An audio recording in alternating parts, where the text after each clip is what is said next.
forgiveness. Letting go of what happened, letting go of your grudge, letting go of the pain, the anger, the judgment. Today is about forgiveness. How are you with forgiveness? Let's talk about that and how that process of forgiveness has the power to absolutely transform your life. Hello and welcome to Say Yes to You and Why You Don't.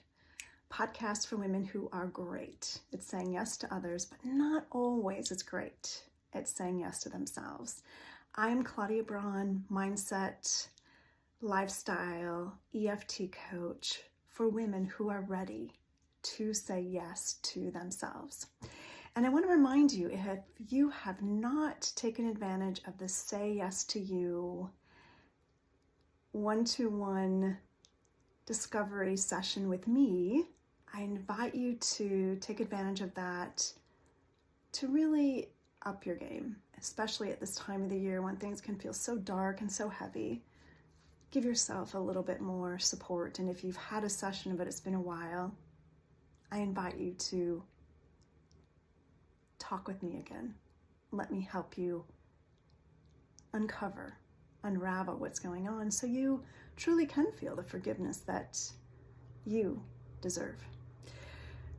So forgiveness. It came to me today as I was really excited about the conversation of sharing with you on the power of forgiveness. So forgiveness has been a huge part of my life because forgiveness is a process. It is a practice. It is a unfolding experience. Just like we talked about when I first started this podcast, the 3 steps to really being able to change is awareness, acceptance, action. Part of that experience is really learning how to forgive and forgive the things that feel so heavy, the stories that you're carrying around, the grudges, the angers, the justified anger. I know that was something in my past that used to weigh me down, this justified anger. And there's a statement in Course in Miracles, which I'm a longtime student of, and it talks about, do you want to be right or do you want to be happy? And our attachment, your attachment to being right, your right to judge them, your right to be angry at them, your right to not forgive them because what they did was so mean, so wrong, so uncalled for. That justified anger, right? That unforgiveness that you hold in your heart keeps you attached to the story, attached to your perception of what happened, your past, and it keeps you stuck. It keeps you stuck in the past. It keeps you from feeling as good as you want to. I love country music, and there's a song by Tim McGraw, and it's a song that he wrote, I believe it's for his son, and he tells his son, don't hold on to grudges because grudges keep you from flying. And indeed, grudges, anger, lack of forgiveness are those sandbags, those weights that we carry around that don't allow you to fly, to be who you are here to be lighthearted. When I was very young, there was a friend of mine who gave me a card and she said, angels can fly because they take themselves lightly. And at that time in my life, I did not take myself too lightly. All of my stories seemed very heavy and dramatic and very worthy of my being upset about, angered by, saddened by. And your emotions matter, indeed. It's not the intention here to say disregard how you feel. Not at all. It's so important to feel your feelings and have your experience of what happened. Feel the pain of it, feel the discomfort of it, feel the angst of it, feel it. But then be willing to cut it loose, let it go, move on, forgive it. And the thing about forgiveness is that you absolutely do not do it for the other person or the situation. You do it for yourself.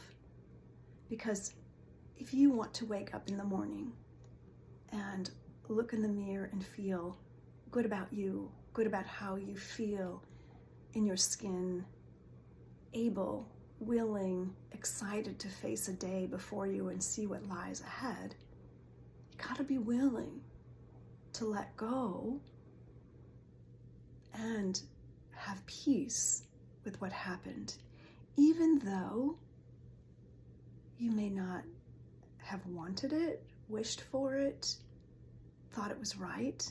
It's not condoning what happened. It's not making the other person right when you forgive them. It's saying you no longer want to be attached to what happened.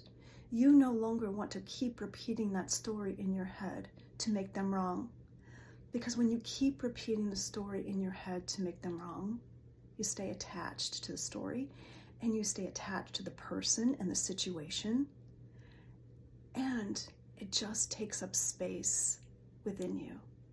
And as they say in 12-step programs, it's like letting somebody live in your head rent-free, right? You are giving them the ability, or that story, the ability to own you, take away your happiness, your joy, your peace of mind. You cannot feel at peace, you cannot feel joy, you cannot feel happy, creative, when you are holding on to unforgiveness. And forgiveness allows you to be here now.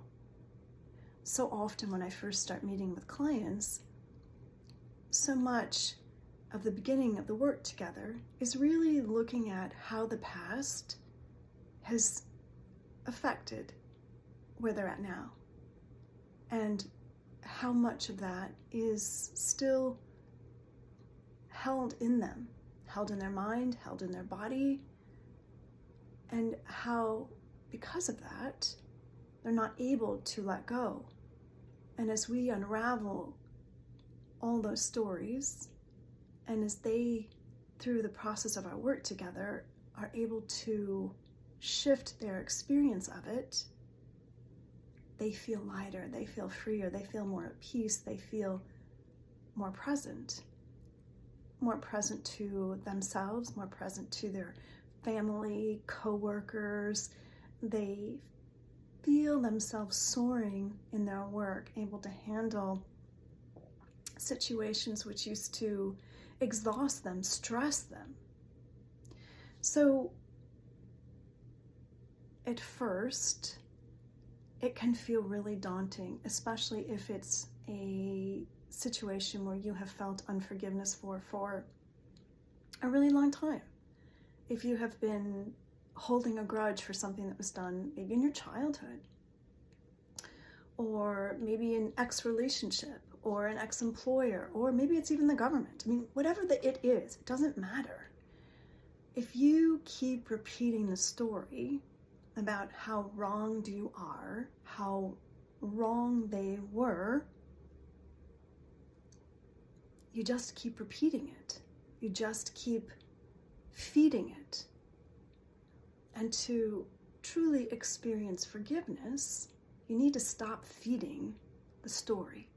And I know you might be thinking, okay, Claudia, but how do I do that? I get it. It is, which is why I said in the beginning, forgiveness practice has been a part of my life for a very long time. And there may be certain situations that you're like, okay, I can forgive maybe something your neighbor did, or something that a distant cousin or somebody did. But then it's like those people closer in your life, or the employer, or it feels way tugging at your heart, and it's like, that I cannot forgive because of what they did. This is what happened. I get it. There are those situations in your life, in my life, right, that are harder to forgive. And that just means they are even more your opportunity and your teacher. I quote again the Course in Miracles, which said basically, our life is a classroom. And each of your situations is unique to you because of what you are here to work on. And each situation is uniquely designed. And it will bring up those things in you that have been challenges, perhaps for as long as you can remember. And that's what makes it so hard. But also in the forgiveness practice, you become more forgiving of yourself. Because here's the thing, these people in our lives who you can say have caused you injustice, harmed you, are uniquely human like you and I are. None of us are perfect, even though, as a person who has, really been struggling and challenged and committed to overcoming my own perfectionism, not perfect. And I trust that you're not either. It is part of the human condition. We are not perfect. We make mistakes all the time. And there are things that we're not even aware that maybe you said something, you hurt somebody, you didn't intend to. And somebody else, felt it, felt hurt by it.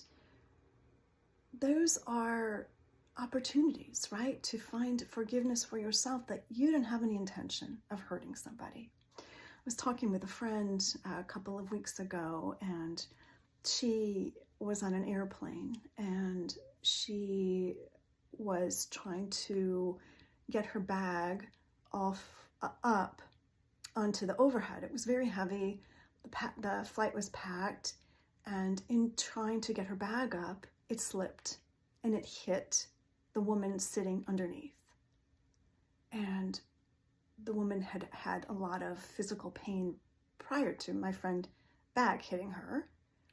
And so my friend felt so terrible, and she felt so much unforgiveness towards herself, because she chatted with the lady later, and the lady was like, well, I've had surgery, and I'm not sure how I'm doing. And my friend had all of this upset about what happened and judgment on herself, and couldn't forgive herself for what she caused, and then had a lot of fear as a result of it, of what might happen. And so it just had this cascade of emotions and internal drama for her.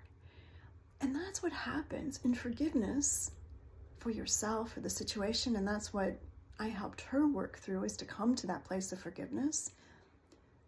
When you come to a place of forgiveness, you begin to see things differently, softer. You stop holding yourself, the other person, hostage. Because I know when my Sherwin passed away, I could feel all of the judgment, unforgiveness that I had on what I perceived had perhaps gone wrong. And in that unforgiveness, didn't serve me, didn't serve the people involved, didn't serve. Had to come to peace with it. Did I love the situation? No. Did I want the situation? No. But holding it as right, holding myself as right in being in judgment, only caused me harm and pain. Jeopardized my sleep, jeopardized my thinking. It's like, no, that is not the right way. And it is a refocusing of your mind. The mind tends to look for where you're wrong, where you made a mistake. That inner judge, that inner critic can be mean, can be vicious, usually is mean, usually is vicious. It's looking for where you made a mistake, where you effed up, where somebody else made a mistake, where they effed up. And it's like that sore in your mouth. You just want to keep going over it and over it and over it till it gets bigger. And know that that is a practice. You have learned that. You have learned to focus on the negative and make it bigger. And just as you've learned to focus on the negative and make it bigger, you can learn to practice forgiveness and make that the way of your mind and the way of your thinking, which is why I say forgiveness is a practice. It's not a one and done. Because you could forgive this thing in your life, and then there's going to be something else that comes up. And so it's a willingness to practice seeing differently, to change your perception of what happened to you and in the situation, to see it with softer, kinder eyes, so that you can change your relationship to it. Even it changes your past, because imagine when you start seeing your past differently, it changes in your experience of the past that you experienced.